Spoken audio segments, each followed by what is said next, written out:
Good morning aspirants, आपका स्वागत है मेरे चैनल स्मार्ट स्टडी विद स्मरणिता में। तो आज हम केमिस्ट्री का एस ब्लॉक का पार्ट 2 करेंगे। तो पार्ट 1 जो है वो हमने ऑलरेडी जो है वो कंप्लीट कर लिया है। तो आज हम केमिस्ट्री का सेकंड पार्ट करेंगे। तो आज हम समझेंगे ग्रुप 1 एंड ग्रुप 2 की रिड्यूसिंग नेचर को। ठीक है, तो ये रिड्यूसिंग नेचर क्या होती है? ठीक है, अब बेटा जब ना इलेक्ट्रॉन आपका जो है वो आसानी से रिलीज हो जाए, जब आपका इलेक्ट्रॉन या हाइड्रोजन जो है वो आसानी से रिलीज हो जाए।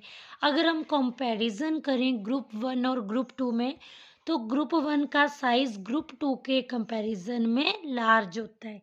ठीक है, अब इसका साइज लार्ज होगा तो जो आउटरमोस्ट शेल में इलेक्ट्रॉन्स होंगे ना, उन पर न्यूक्लियस का इफेक्ट नहीं पड़ेगा, और न्यूक्लियस उनको अपनी ओर अट्रैक्ट नहीं कर पाएगा, तो वो इलेक्ट्रॉन जो है वो आसानी से रिलीज हो जाएंगे। ठीक है, तो जब इलेक्ट्रॉन आसानी से रिलीज हो जाते हैं तो उसकी रिड्यूसिंग नेचर ज़्यादा होती है। तो इसलिए ग्रुप 1 का जो लिथियम मेटल है वो स्ट्रॉन्गेस्ट रिड्यूसिंग एजेंट है।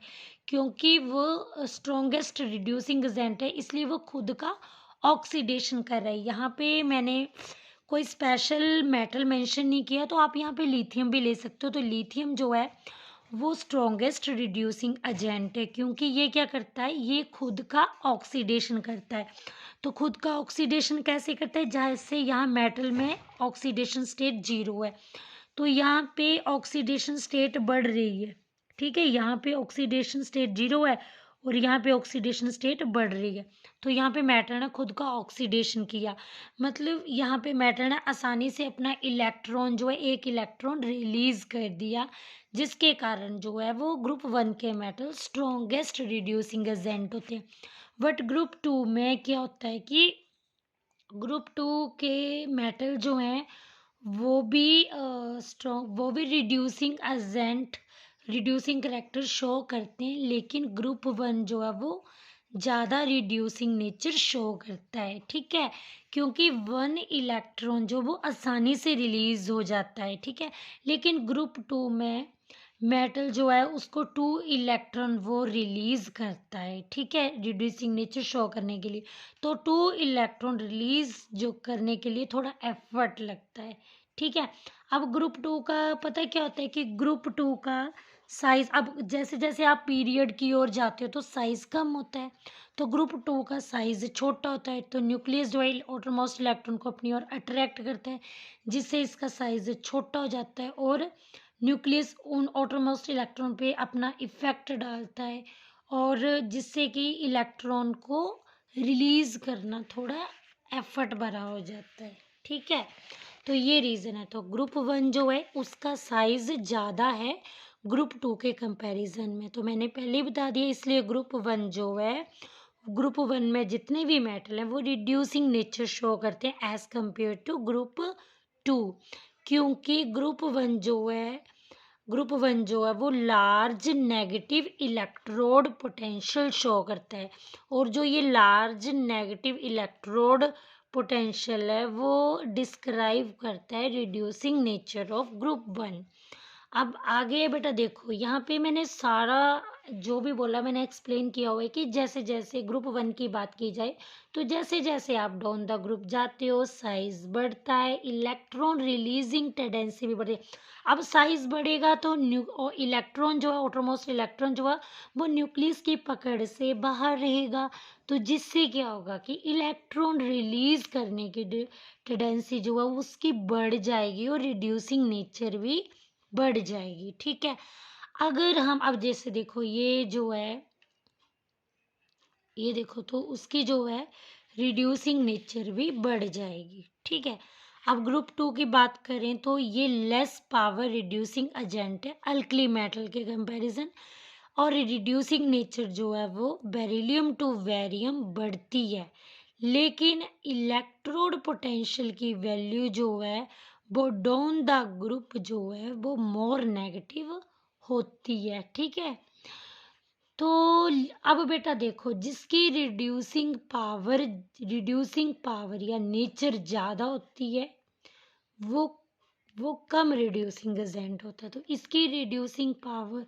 नेचर अदर ग्रुप वन के अदर मेंबर के कंपैरिजन में इसकी कम होती है, तो इसलिए ये हाई रिड्यूस सॉरी तो इसलिए ये हाई रिड्यूसिंग एजेंट है।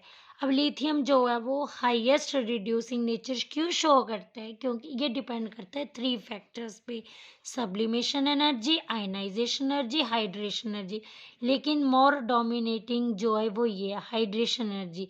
लिथियम का साइज जो है वो छोटा होता है, इसलिए इसकी हाइड्रेशन एनर्जी जो है वो मैक्सिमम होती है, और इसीलिए जो है लिथियम जो है वो हाई रिड्यूसिंग नेचर शो करता है। ठीक है, क्लियर हो गया।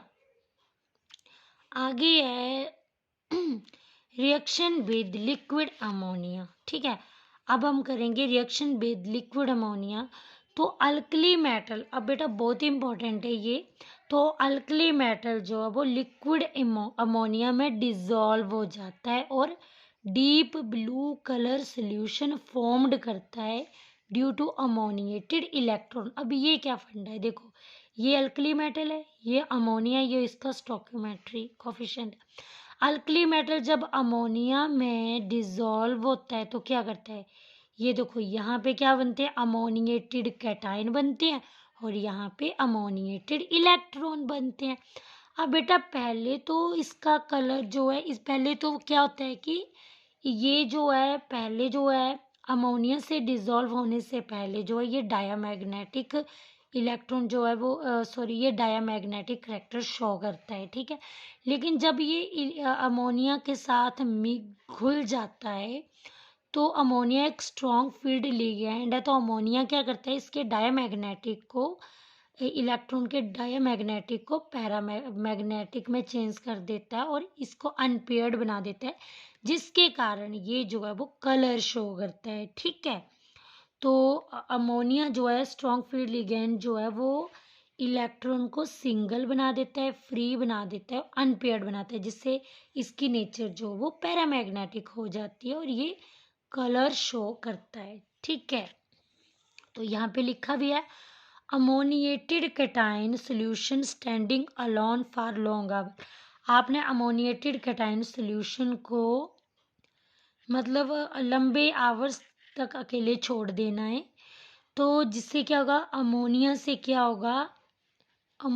क्या होगा, हाइड्रोजन जो है वो रिलीज हो जाएगा। ठीक है, तो अब जब आप अमोनिया को लॉन्ग आवर्स तक ऐसे ही छोड़ दोगे तो क्या होगा, अमोनिया को लॉन्ग आवर्स के लिए ऐसे ही छोड़ दोगे तो हाइड्रोजन रिलीज हो जाएगा और यहाँ पे क्या बन जाएगा, अमाइड बन जाएगा। ठीक है, अमाइड बन जाएगा। देखो ये अमोनिएटेड कैटायन है, ये अमोनिएटेड इलेक्ट्रॉन है, ये अमोनिया है, तो क्या होगा, इनको आप स्टैंड अलोन मतलब अकेला छोड़ दो लॉन्ग आवर्स के लिए तो अमाइड बन जाएगा और हाइड्रोजन गैस जो है वो रिलीज हो जाएगी, जिससे कि कलर शो होगा। ठीक है, तो आई होप आपको क्लियर हो गया। और बेटा एक रीज़न और भी है कि जब अमोनिएटेड इलेक्ट्रॉन जो है ना, इस पे लाइट पड़ेगी ना, जैसे ये एनर्जी को एब्जॉर्ब करेगा ना, तो ये एक्साइट होके हाई एनर्जी लेवल में चला जाएगा। ठीक है, लो एनर्जी लेवल से हाई एनर्जी लेवल में चला जाएगा और फिर ये जब अपनी ओरिजिनल स्टेट में आएगा तो ये रेडिएशन एमिट करेगा और मतलब कलर शो करेगा। तो due to transition of electron ये जो है वो कलर शो करेगा। ओके, नेक्स्ट है हाँ, तो नेक्स्ट है कंसंट्रेटेड सॉल्यूशन। ठीक है, पहले पैरामैग्नेटिक। अब बेटा देखो ये क्या था कि पहले ये पैरामैग्नेटिक था, अब ये कंसंट्रेटेड सॉल्यूशन पहले पैरामैग्नेटिक था, अब डायामैग्नेटिक हो गया। अब देखो अमोनिया जो है वो स्ट्रॉन्गेस्ट फील्ड लिगैंड है, ये स्ट्रॉन्गेस्ट फील्ड लिगैंड क्या कराता है, पेयरिंग कराता है। ठीक है, पहले इलेक्ट्रॉन घूम रहा था, अब पेयरिंग कराई, ये डबल हो गया और डायमैग्नेटिक शो करेगा। तो अब अच्छा, अब क्या हुआ कि ब्लू कलर जो है ब्लू से ब्रॉन्ज में चेंज हो गया। कैसे हुआ, देखो बेटा, मैंने आपको बताया कि अमोनिया पहले इलेक्ट्रॉन क्या था, सिंगल घूम रहा था, वो पैरामैग्नेटिक नेचर का था। यहाँ पे पहले इलेक्ट्रॉन अकेला घूम रहा था। जैसे अमोनिया इसके सराउंड में आया, अमोनिया स्ट्रॉन्ग फील्ड लिगैंड है और ये इलेक्ट्रॉन की पेयरिंग को करवाएगा, तो ये पैरामैग्नेटिक को डायमैग्नेटिक में चेंज कर देगा, जिससे कि अब कलर, पहले कलर ब्लू था ना इसका, अब कलर ब्लू से क्या हो जाएगा, अब कलर ब्लू से क्या हो जाएगा, ब्रोंज हो जाएगा। ठीक है, क्लियर हो गया। ग्रुप टू में क्या होता है, ग्रुप टू में भी मेटल, ग्रुप टू की मेटल जब अमोनिया में घुलती है तो अमोनिएटेड कैटायन और अमोनिएटेड इलेक्ट्रॉन बनते हैं, और ये यहाँ पे डीप ब्लू ब्लैक सोल्यूशन बनता है। किसके कारण, डीप ब्लू ब्लैक सोल्यूशन बनता है, डीप ब्लू ब्लैक सोल्यूशन बनता है अमोनिएटेड इलेक्ट्रॉन के कारण। ठीक है, अब नेक्स्ट है रिएक्शन विद एसिड। तो जब ग्रुप वन के मेटल एसिड से रिएक्ट करते हैं तो क्या बनाते हैं, तो जब ये एसिड से रिएक्ट करते हैं, अब ये देखो, ये जो है मेटल कैटायन एसिड से रिएक्ट करेगा तो मेटल क्लोराइड और हाइड्रोजन गैस बनाएगा। ठीक है, देखो ना, ये देखो, ये एम पॉजिटिव है, ये क्लोरीन सी नेगेटिव है, क्रॉस मल्टीप्लिकेशन होगी तो ये कट जाएंगे, तो ये +1 है, ये -1 है, ये कट जाएंगे तो MCl और हाइड्रोजन गैस। ठीक है, तो जब भी मेटल एसिड से रिएक्ट करती है तो हमेशा हाइड्रोजन गैस रिलीज करती है, याद रखना। और ये मेटल का साल्ट है, तो मेटल क्लोराइड, यहाँ पे मेटल सल्फेट बनेगा, यहाँ पे मेटल फॉस्फोरिक एसिड बनेगा। ठीक है, अब ग्रुप टू के जो मेटल कैटायन है वो एसिड के साथ रिएक्ट करके मेटल साल्ट और हाइड्रोजन गैस रिलीज करेंगे। अब जनरल करैक्टर क्या है, तो अल्कली मेटल जो है, अल्कली मेटल जो है in the excess of air क्या बनाता है, बेटा याद रखना। यहाँ पे आपको बताया भी थी कि अल्कली मेटल अगर एयर से रिएक्ट करेगा, नॉर्मल एयर से रिएक्ट करेगा तो वो क्या बनाएगा, वो बनाएगा मेटल ऑक्साइड। सोडियम रिएक्ट करेगा तो सोडियम परऑक्साइड, और पोटाशियम, रुबिडियम, सीजियम जो हैं ये ऑक्सीजन से रिएक्ट करके सुपर ऑक्साइड बनाते हैं। बट अगर आप ज़्यादा एयर का यूज़ करोगे ना तो ये लिथियम जो है ये मेटल ऑक्साइड भी बनाएगा और स्मॉल अमाउंट में पर ऑक्साइड बनाएगा। ठीक है, और सोडियम जो है, सोडियम परऑक्साइड ज़्यादा क्वांटिटी में बनाएगा। अगर इसमें एक्सेस सोडियम में आप ज़्यादा एयर डालोगे तो ये सोडियम परऑक्साइड तो बनाएगा ही ना ज़्यादा अमाउंट में, लेकिन स्मॉल अमाउंट में सुपर ऑक्साइड भी बना देगा। तो इस तरह से भी क्वेश्चन आ सकते हैं।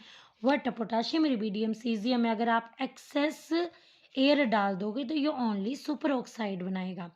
Super oxide is stable with large cation. ठीक है ना, तो सुपर ऑक्साइड जो है ये स्टेबल कैसे होते हैं, विद लार्ज कैटाइन। ठीक है, ओके। तो आगे है दीज मेटल, अच्छा, तो सुपर ऑक्साइड जो है वो, ये super oxide is stable with large cation. ठीक है, तो बेटा हमेशा सुपर ऑक्साइड को स्टेबल होने के लिए लार्ज कैटाइन चाहिए होता है। ठीक है, अब नेक्स्ट है अल्कलीन अर्थ मेटल। तो अल्कलीन अर्थ मेटल भी ये बेटा ओनली ऑक्साइड बनाते हैं। ठीक है, alkaline earth metal only form oxide, ये बेटा कोई ये जो है ऑक्साइड ही बनाते हैं, ये पर ऑक्साइड और सुपर ऑक्साइड नहीं बनाते हैं। ठीक है, अब ऑक्साइड और हाइड्रोक्साइड, ये oxide and smaller oxide and hydroxide of beryllium and magnesium are more covalent. याद रखना बेटा, अगर आप ग्रुप टू की बात करोगे ना तो ग्रुप टू में जो beryllium, magnesium, calcium, strontium, barium, इन सभी के जो ऑक्साइड और हाइड्रोक्साइड हैं वो मोर कोवल है, सॉरी, ये जो ग्रुप टू के मेंबर्स है बेरिलियम, मैग्नीशियम, कैल्शियम, स्ट्रेंशियम, बैरियम, इनमें से बेरिलियम के ऑक्साइड और हाइड्रोक्साइड और मैग्नीशियम के ऑक्साइड और हाइड्रोक्साइड, ये जो हैं वो मोर कोवलेंट हैं। ठीक है, ये जो हैं वो मोर कोवलेंट हैं as compare to calcium, strontium, barium. ठीक है, तो बेरिलियम के ऑक्साइड और हाइड्रोक्साइड और मैग्नीशियम के ऑक्साइड और हाइड्रोक्साइड जो है वो मोर कोवलेंट हैं देन कैल्शियम, स्ट्रोंशियम, बेरियम के ऑक्साइड और हाइड्रोक्साइड से, क्योंकि बेटा बेरिलियम और मैग्नीशियम जो है इनके जो ऑक्साइड और हाइड्रोक्साइड है ये स्टेबलाइज होते हैं विद स्मॉलर कैटाइन, ठीक है। क्योंकि अब देखो बेटा बेरिलियम ऑक्साइड जो वो एम्फोटेरिक नेचर शो करता है, ठीक है। ये क्योंकि ये एसिड से भी रिएक्ट कर जाता है और बेस से भी रिएक्ट कर जाता है, लेकिन बाकी जो हैं वो सिर्फ बेसिक करैक्टर ही शो करते हैं, ठीक है। आपको पता है कि जैसे अगर डॉन द ग्रुप जो है वो मेटल के ऑक्साइड जो हैं वो बेसिक करैक्टर शो करते हैं, ग्रुप वन में भी सेम है, बट जो बेरिलियम ऑक्साइड है वो एम्फोटेरिक नेचर शो करता है, ठीक है। अब नेक्स्ट है hydrolysis of oxide. Hydrolysis of oxide, peroxide, super oxide, ये ग्रुप वन की बात कर रही हैं। तो ग्रुप वन के जो मेटल के ऑक्साइड हैं, मेटल के पर ऑक्साइड हैं और मेटल के सुपर ऑक्साइड हैं, ये वाटर के साथ रिएक्ट करके क्या बनाते हैं। अब मेटल के ऑक्साइड वाटर के साथ रिएक्ट करके M positive plus O H negative बनाएंगे, ठीक है, मेटल कैटाइन और हाइड्रोक्साइड आयन। और पर ऑक्साइड वाटर के साथ रिएक्ट करके क्या बनाएंगे, M positive plus O H negative plus H2O2 पर ऑक्साइड बनाएंगे। और सुपर ऑक्साइड जो है वो वाटर के साथ रिएक्ट करके M positive O H negative H2O2 plus oxygen बनाएंगे। तो आप यहाँ देख सकते हो कि ऑक्साइड में जैसे जैसे मतलब कि ये बढ़ता गया ना, जैसे यहाँ ऑक्साइड था तो यहाँ M positive O H negative ही था, लर्न करने का ट्रिक बता रही हूँ। तो जैसे ही अब यहाँ पे पर ऑक्साइड हुआ तो यहाँ पे पर ऑक्साइड प्रोडक्ट में बना, यहाँ पे सुपर ऑक्साइड हुआ तो यहाँ पे अब मतलब कि यहाँ पे जो है वो H2O2 और ऑक्सीजन बढ़ा, तो ठीक है ना। तो इस तरह से यहाँ पे प्रोडक्ट ज़्यादा बन रहा है, सुपर है तो ज़्यादा प्रोडक्ट बन रहा है, पर है तो ज़्यादा से थोड़ा कम, और इसमें ऑक्साइड है तो सिंपल सा बन रहा है। तो आप थोड़ा ना ऐसे अपनी ट्रिक लगा के लर्न कर सकते हो, ओके। तो अब जब ग्रुप टू के बेसिक ऑक्साइड जो हैं, ग्रुप टू के जो magnesium oxide, calcium oxide, strontium oxide, barium oxide, जब ये पानी के साथ रिएक्ट करते हैं तो क्या बनाते हैं, मैग्नीशियम ऑक्साइड पानी के साथ रिएक्ट करके मैग्नीशियम हाइड्रोक्साइड, कैल्शियम ऑक्साइड जो है कैल्शियम हाइड्रोक्साइड, ये स्ट्रोंशियम हाइड्रोक्साइड और बेरियम हाइड्रोक्साइड। अब बेटा क्या होता है हाइड्रोक्साइड में, क्या होता है कि इन हाइड्रोक्साइड सॉल्युबिलिटी, थर्मल स्टेबिलिटी और बेसिक करैक्टर जो है ये डाउन द ग्रुप बढ़ते हैं, ठीक है ना। तो जैसे जैसे आप डाउन द ग्रुप जाते हो तो सॉल्युबिलिटी बढ़ जाती है, थर्मल स्टेबिलिटी बढ़ जाती है और बेसिक करैक्टर भी बढ़ जाते हैं, तो याद रखना, ठीक है। अब बेटा ऑक्साइड और परऑक्साइड जो है वो कलरलेस होते हैं, लेकिन सुपर ऑक्साइड जो है वो येलो ऑरेंज कलर शो करते हैं, क्योंकि सुपर ऑक्साइड जो वो पैरामैग्नेटिक नेचर शो करते हैं। अब बेटा देखो ये जो अब मैंने आपको बताया कि मैग्नीशियम, कैल्शियम, स्ट्रोंशियम, बेरियम के ऑक्साइड पानी के साथ रिएक्ट करके हाइड्रोक्साइड बनाते हैं, ठीक है। बट बेरिलियम ऑक्साइड जो है वो एम्फोटेरिक है, तो वो एसिड और बेस दोनों से रिएक्ट करता है। तो बेरिलियम ऑक्साइड जो है वाटर के साथ रिएक्ट करके बेरिलियम हाइड्रोक्साइड बनाएगा जो एम्फोटेरिक नेचर शो करेगा। बेरिलियम हाइड्रोक्साइड अब बेस से रिएक्ट करके क्या बनाएगा, बेराइलेट आयन। बेटा कई बार पूछ लेते हैं एग्जाम में, रिएक्शन दे देते हैं, आपको प्रोडक्ट बनाना होता है, तो याद रखना वेराइलेट आयन, तो BeOH4-2, तो ये बेराइलेट आयन का फार्मूला है।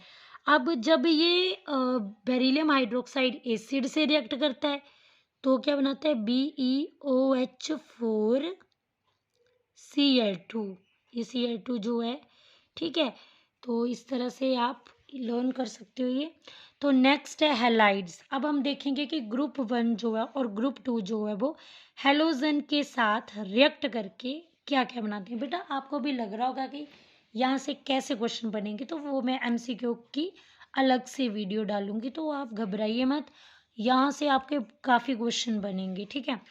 तो ये आप ये मत समझना मैं ओनली कंपटीशन के हिसाब से प्रिपरेशन आपको करवा रही हूँ, ठीक है। और मैंने खुद भी ऑब्जेक्टिव कवर किए हैं, तभी मैं आपके साथ शेयर कर रही हूँ, ठीक है। अब बेटा देखो हैलाइड्स, अब ग्रुप 1 के ये एलिमेंट है, ठीक है, lithium, sodium, potassium, rubidium, caesium, ये हैलोजन है, फ्लोरीन, क्लोरीन, ब्रोमीन, आयोडीन, ठीक है। अब देखो बेटा क्या होता है कि अब देखो मेल्टिंग और बॉइलिंग पॉइंट। अब बेटा आपने फेजान रूल केमिकल बॉन्डिंग में पढ़ा होगा, नहीं पढ़ा होगा तो हम जल्दी करेंगे। तो क्या होता है, according to Fajans rule cation अगर स्मॉल होगा और अनाइन अगर लार्ज होगा, कैटायन क्या होता है प्लस, अगर प्लस स्मॉल होगा मेटल में और नॉन मेटल में अनाइन जो है वो बड़ा होगा, तो इस तरह का कंपाउंड जो वो कोवलेंट करेक्टर शो करता है अकॉर्डिंग टू फिजान रूल। जैसे मान लो ये ग्रुप 1 के मेंबर है, इसमें +1 सेम चार्ज है, मतलब कैटायन क्या है स्मॉल है, और ये देखो -1 अब देखो यहाँ पे आयोडीन जो है इसका अनायन सबसे बड़ा है, ठीक है। अब मान लो मैंने लिथियम आयोडाइड ले लिया, तो इसमें स्मॉल कैटायन है और लार्ज एनायन है, तो ये जो है वो कोवलेंट करेक्टर शो करेगा, ठीक है। लेकिन अब इससे ऑपोजिट हो, फजान रूल बोलता है कि अगर लार्ज कैटायन हो, मान लो आपने ये सीजियम लिया, लार्ज कैटायन है, और आपने स्मॉल अनाइन लिया, ये फ्लोरीन का जो अनाइन है वो स्मॉल है, तो ये क्या शो करता है, अगर लार्ज कैटायन हो स्मॉल अनाइन हो, तो ये क्या शो करता है आयनिक करेक्टर शो करता है। आई होप आपको क्लियर हो गया। अब ग्रुप 2 के मेंबर्स जो हैं, ग्रुप 2 के सभी हैलाइड्स जो हैं वो आयनिक होते हैं बेटा। ग्रुप 2 में देखो मैग्नीशियम, कैल्शियम, स्ट्रोंशियम, वेरियम, इनके हैलाइड जो हैं वो आयनिक करेक्टर शो करते हैं। एक्सेप्शन बेटा, हमेशा हमें एग्जाम में एक्सेप्शन आती है, तो एक्सेप्शन को आपने दिमाग में रखना है। सिर्फ बेरिलियम हैलाइड जो है जो कि कोवलेंट नेचर शो करता है, वो हमेशा जो है वो कोवलेंट नेचर शो करता है, ठीक है, बेरिलियम का हैलाइड, क्योंकि ठीक है ना। तो जब बेरिलियम का हैलाइड जो वो सॉलिड स्टेट में पॉलीमर फॉर्म में एग्जिस्ट होता है और वेपर स्टेट में डाइमर फॉर्म में एग्जिस्ट होता है, ठीक है। अगर बेरिलियम क्लोराइड को आप 1200 केल्विन टेम्परेचर दोगे तो ये मोनोमर फॉर्म में एग्जिस्ट होता है बेटा, याद रखना। बेरिलियम क्लोराइड जो है वो सॉलिड स्टेट में पॉलीमर फॉर्म में एग्जिस्ट होगा और वेपर स्टेट में डाइमर फॉर्म में एग्जिस्ट होगा, ठीक है। सॉलिड स्टेट में पॉलीमर फॉर्म में एग्जिस्ट होगा और वेपर स्टेट में ये डाइमर फॉर्म में एग्जिस्ट होगा, ठीक है, याद रखना। वेपर में डाइमर, और अगर आप टेम्परेचर इसको टेम्परेचर 1200 केल्विन के इक्वल होगा तो ये मोनोमर फॉर्म में एग्जिस्ट होगा, ठीक है। यहाँ पे ये देखो बेटा, यहाँ पे प्रिपरेशन है, यहाँ पे हमने यहाँ पे मेटल हैलाइड कैसे बनेगा, तो आपने क्या करना है, मेटल का ऑक्साइड लेना, हाइड्रोक्साइड लेना, कार्बोनेट लेना। अब आपने मेटल का ऑक्साइड, बेटा देखो मैं ना आपको मतलब बड़ा ट्राई किया इस वीडियो में कि मैं आपको इजी से इजी बनाऊं, ये इतना कॉम्प्लिकेटेड नहीं है, मैंने बहुत ही ट्राई किया है कि आपको टफ ना लगे। बस आपने ना ये दिमाग में रखनी है चीज़ें कि जब मेटल का ऑक्साइड, मेटल का हाइड्रोक्साइड, मेटल का कार्बोनेट हाइड्रोजन हेलिक एसिड यानी किसी एसिड से रिएक्ट करता है तो मेटल हैलाइड बनता है। कई बार पूछ लेते हैं कि मेटल हैलाइड कैसे बनता है, तो मेटल हैलाइड कैसे बनेगा, जब मेटल का ऑक्साइड, मेटल का हाइड्रोजन हाइड्रोक्साइड, मेटल का कार्बोनेट एसिड से रिएक्ट करता है तो मेटल का हैलाइड बनता है, ठीक है। अब हम बेटा आपको पता होगा कि सभी हैलाइड्स जो होते हैं वो पानी में घुल जाते हैं, बट यहाँ पे एक्सेप्शन है, लिथियम फ्लोराइड और सीजियम आयोडाइड। ये बताया भी था, लिथियम फ्लोराइड में स्मॉल कैटायन होता है और लार्ज स्मॉल कैटायन है और स्मॉल ही एनायन है, इसमें भी लार्ज कैटायन है और लार्ज ही अनायन है, ठीक है ना। तो लिथियम फ्लोराइड में स्मॉल कैटायन है, स्मॉल एनायन है, इसमें लार्ज कैटायन है, लार्ज अनायन है, तो स्मॉल कैटायन है, स्मॉल अनायन है। लिथियम फ्लोराइड की बात करते हैं पहले, तो इसमें स्मॉल कैटायन है, स्मॉल एनायन है, ठीक है। तो जिसके कारण क्या होगा कि इसकी लैटिस एनर्जी हाई हो जाएगी, इसकी लैटिस एनर्जी क्या हो जाएगी, हाई हो जाएगी। अब जिस कंपाउंड की लैटिस एनर्जी हाई होगी वो कभी भी उसको डिकम्पोज करना बहुत ही डिफिकल्ट होगा। अगर वो डिकम्पोज नहीं होगा, वो टूटेगा नहीं, तो फिर वो घुलेगा कैसे? बिकॉज आप जानते हो कि सोल्यूबिलिटी किस पे डिपेंड करती है। सोल्यूबिलिटी डिपेंड करती है कि जब किसी कंपाउंड की लैटिस एनर्जी कम होती है और हाइड्रेशन एनर्जी ज़्यादा होती है, तब वो कंपाउंड घुलता है। अब देखो बेटा, यहाँ पे सीजियम आयोडाइड, यहाँ पे लार्ज कैटाइन है, लार्ज एनाइन है। अब लार्ज कैटाइन है, लार्ज एनाइन है। जब लार्ज कैटाइन होता है, लार्ज एनाइन होता है, तो हाइड्रेशन एनर्जी कम हो जाती है। और आपको पता है, जब हाइड्रेशन एनर्जी कम होगी तो कंपाउंड कभी भी नहीं घुलेगा, वो इनसॉल्यूबल होगा। बेटा याद रखना, यहाँ से क्वेश्चन बनते हैं तो आप दिमाग में बिठा लेना जो मैंने बोला। बार बार रिपीट नहीं करूँगी, क्योंकि अगर आपको समझ नहीं है तो आप दोबारा से फिर से सुन सकते हो रिपीट करके, ठीक है? क्योंकि फिर ऐसे वीडियो लॉन्ग चली जाएगी ना अगर मैं बार बार रिपीट करूँगी। तो मैंने बताया था कि बेरिलियम क्लोराइड सॉलिड स्टेट में पॉलीमरिक फॉर्म में एग्जिस्ट करता है, ठीक है? और वेपर स्टेट में डाइमर फॉर्म में एग्जिस्ट करता है। आप देख सकते हो यहाँ पे बेरिलियम सेंटर एटम है, ठीक है ना? और बेरिलियम जो है, ये इसमें जो है दो कोवलेंट बॉन्ड, ये क्लोरीन के साथ दो कोवलेंट बॉन्ड बना रहा है और दो कोऑर्डिनेट बॉन्ड बना रहे हैं। 4 बॉन्ड बन रहे हैं टोटल। तो 4 बॉन्ड किस में बनते हैं? sp3 में। तो इसका मतलब बेरिलियम और क्लोरीन जो है वो sp3 हाइब्रिडाइजेशन शो कर रहे हैं, ठीक है? और दूसरा, अब देखो बेटा ये क्या किस तरह का बना। अब देखो यहाँ पे बॉन्ड कितने बने? 4 बॉन्ड बने। तो ये देखो, अब देखो ये एक बनाना शेप्ड स्ट्रक्चर बना रहा है। तो बेरिलियम, ये देखो कितने सेंटर है? 1 2 3, 3 सेंटर है, तो 3 सेंटर लिख दिया। कितने बॉन्ड बन रहे हैं? 4 बॉन्ड बन रहे हैं। तो बेटा देखो 3 सेंटर्ड है और 4 इलेक्ट्रॉन बॉन्ड है, ठीक है? तो 4 इलेक्ट्रॉन बॉन्ड, एक बॉन्ड में 2 इलेक्ट्रॉन होते हैं। तो 4 बॉन्ड में कितने इलेक्ट्रॉन होंगे? 4 2 8 इलेक्ट्रॉन। इसका मतलब कि अब ऑक्टेट कंप्लीट हो गया है और बनाना बॉन्ड जो वो स्टेबल हो गया है। बेटा दिमाग में रखना। अब हम पढ़ेंगे कि बेरिलियम क्लोराइड जो है वो वेपर स्टेट में डाइमर फॉर्म में एग्जिस्ट करता है। तो देखो अब ये वेपर फॉर्म में डाइमर फॉर्म एग्जिस्ट कर रहा है। अब देखो यहाँ पे कितने बॉन्ड बन रहे हैं? बेरिलियम और क्लोरीन कितने बॉन्ड बना रहे हैं? 3 बॉन्ड बना रहे हैं, ठीक है? तो 3 बॉन्ड किस में बनते हैं? sp2 में। तो यहाँ पे बेरिलियम जो और क्लोरीन जो है sp2 हाइब्रिडाइजेशन शो कर रहे हैं। अब 3 बॉन्ड बन रहे हैं, एक बॉन्ड में 2 इलेक्ट्रॉन, ठीक है? तो 3 बॉन्ड में, तो 3 2 6 इलेक्ट्रॉन। तो ये इलेक्ट्रॉन डेफिशिएंट है ना? तो आप क्या लिखोगे? देखो बेटा ये 3 सेंटर है ना, ये देखो बनाना शेप्ड बन रहा है, 3 सेंटर है, ठीक है? 3 सेंटर है, लिख दिया। अब बॉन्ड कितने बन रहे हैं? तो मैंने आपको बताया, देखो बेरिलियम 1 2 3, 3 बॉन्ड बन रहे हैं। तो 3 2 6। अब इसको इलेक्ट्रॉन कितने चाहिए? इलेक्ट्रॉन इसको चाहिए 8 चाहिए, लेकिन इसके पास कितने? 3 बॉन्ड के पास 6 इलेक्ट्रॉन है, तो इसका मतलब इलेक्ट्रॉन की कमी है, ठीक है? तो ये इलेक्ट्रॉन डेफिशिएंट होता है वेपर स्टेट में। अब अगर टेम्परेचर जो है वो 1200 केल्विन के इक्वल होगा तो ये मोनोमरिक फॉर्म में एग्जिस्ट करेगा। अब देख सकते हो मोनोमरिक फॉर्म कैसे। तो अगर बेटे याद रखना ये कंडीशन, यहाँ से क्वेश्चन बनेगा। अब देखो यहाँ पे 2 बॉन्ड है तो टोटल 4 इलेक्ट्रॉन हुए, ठीक है ना? 4 इलेक्ट्रॉन हुए, चाहिए कितने थे? 8 चाहिए थे। लेकिन अब यहाँ पे क्या इलेक्ट्रॉन की कमी है, ये इलेक्ट्रॉन डेफिशिएंट है। और देखो ये यहाँ पे एक है ना बेरिलियम, तो ये मोनोमर फॉर्म में एग्जिस्ट कर रहा है। क्लियर हो गया? ठीक है। तो बेटा मैं वीडियो ज़्यादा लंबी नहीं करूँगी, तो हम थर्ड पार्ट जो वो नेक्स्ट वीडियो में बनाएंगे। तो बेटा अगर आपको मेरी ये केमिस्ट्री की वीडियो पसंद आई है तो please like, subscribe and comment on my channel कि आपको मेरी वीडियो कैसी लगी।